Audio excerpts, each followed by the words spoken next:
Sebelum melanjutkan, jangan lupa subscribe dulu. Terima kasih. Bab 63, tingkat keempat. Di lantai pertama, lawan yang kutemui jago dalam Aksemans, High plus P, tapi dia tidak memahami alam esensi langit dan bumi. Karena itu, mudah untuk mengalahkannya. Jian Wushuang berpikir dalam hati, lalu dia memasuki lantai kedua. Lawan yang dihadapinya di lantai dua telah memahami jejak alam esensi langit dan bumi. Itu adalah esensi angin, tetapi hanya tahap awal, jadi Jian Wushuang masih mengalahkannya dengan mudah.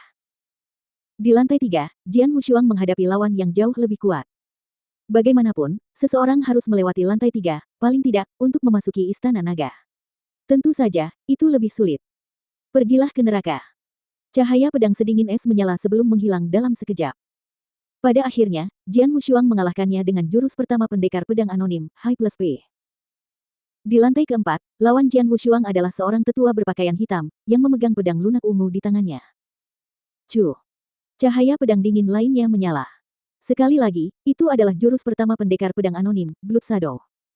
Pendekar pedang tak berwujud. Tetua berpakaian hitam itu tersenyum tipis dan berkata, kebetulan sekali, aku juga bisa menggunakan esensi pedang Gale. Cahaya pedang dingin dan menyilaukan yang sama muncul di tangan sesepuh berpakaian hitam itu. Mereka mengacungkan dua bayangan pedang yang sama dengan esensi pedang yang sama. Tidak hanya itu, keduanya melepaskan kekuatan spiritual yang hampir sama karena lawannya berasal dari gerbang naga. Dentang. Kedua ujung pedang bertemu. Apa? Jian Wushuang tercengang dan putus asa.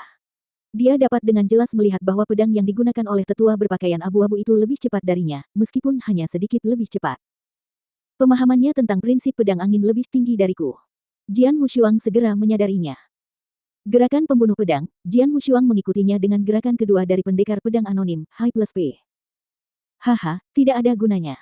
Di gerbang naga, ujian yang sebenarnya adalah pemahamanmu tentang alam esensi langit dan bumi. Teknik bela diri dan pendekar pedang tidak membuat perbedaan besar di sini. Selain itu, aku juga bisa menggunakan gerakan pembunuh pedang. Niat membunuh dari pedang lunak ungu di tangan tetua berpakaian hitam itu meledak, menyerang dengan cahaya pedang yang setara dengan yang dilepaskan Jian Wushuang. Sekali lagi, dua cahaya pedang yang sama bertemu dan sesepuh berpakaian hitam itu menekannya lagi. Anak kecil, menyerahlah. Kamu terlalu lemah dalam prinsip pedang Gale untuk melewati level keempat, kata tetua berpakaian hitam itu sambil tersenyum. Benarkah? Ekspresi Jian Wushuang menjadi serius, lalu dia berkata, bagaimana dengan gerakan ini? Setelah mengatakan itu, esensi pedang yang berat dilepaskan. Jian Wushuang mengayunkan pedang panjangnya dengan momentum yang besar. Itu, esensi pedang bumi. Ekspresi tetua berpakaian hitam itu berubah. Tidak mudah untuk memahami alam esensi langit dan bumi. Memahami satu saja sulit, memahami dua sekaligus jauh lebih sulit.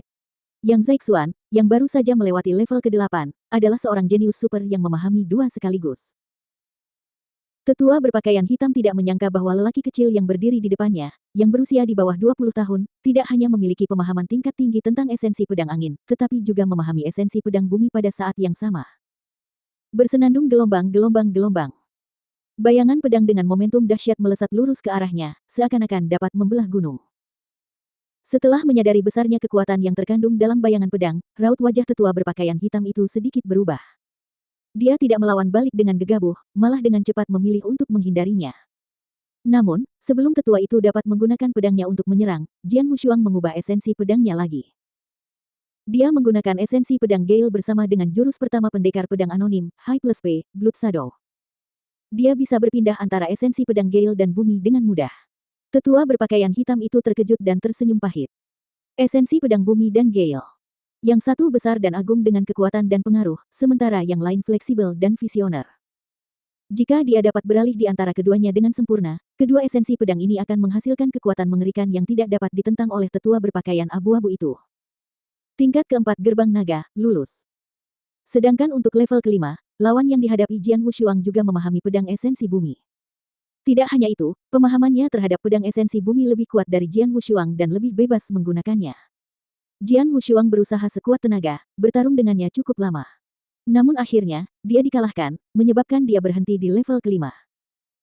Ketika Jian Wushuang berjalan keluar dari paviliun emas, semua ahli istana naga yang menunggu di luar menatapnya. Melewati level keempat sudah cukup baik, jadi dia memenuhi syarat untuk memasuki istana naga. Namun, ada kesenjangan besar dalam keterampilan antara dia dan Yang Zaixuan. Jenius luar biasa seperti Yang Zaixuan itu langka. Mustahil menemukan dua orang dalam satu hari. Semua orang di daerah itu diam-diam membicarakannya.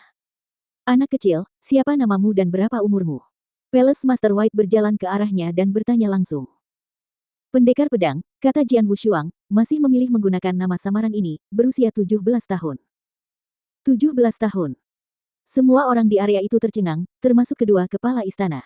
Kemudian, kepala istana putih tersenyum dan berkata, haha, bagus. Sepertinya kita punya satu orang jenius lagi.